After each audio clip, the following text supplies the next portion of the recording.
Welcome to this Delft Stack tutorial video. In today's video, I'm going to show you how to fix Call of Duty Black Ops 7 Open Beta if it's not installing on the Xbox app or Microsoft Store on your Windows PC. Whether your download won't start, gets stuck, or refuses to install, this simple step-by-step guide will walk you through everything you need to know to get your game up and running. First, open the Start menu and type WSReset.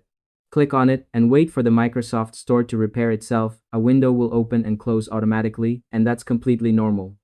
Next, type CMD in the Start menu, right-click Command Prompt, and select Run as Administrator. Press Yes, then type SFC, Scan Now, and press Enter. This will scan and repair your system files, which can take a few minutes but is crucial for preventing installation errors. Now, type Xbox app in the Start menu, right-click it, and select App Settings. Scroll down and click Repair, then Reset. After that, open the Microsoft Store the same way, go to App Settings, and click Repair and Reset as well. These steps ensure both apps are fully refreshed and ready to download games. Finally, let's fix gaming services, which often causes installation issues. Open PowerShell as administrator, paste the first command, and press Enter. Then paste the second command and press Enter again.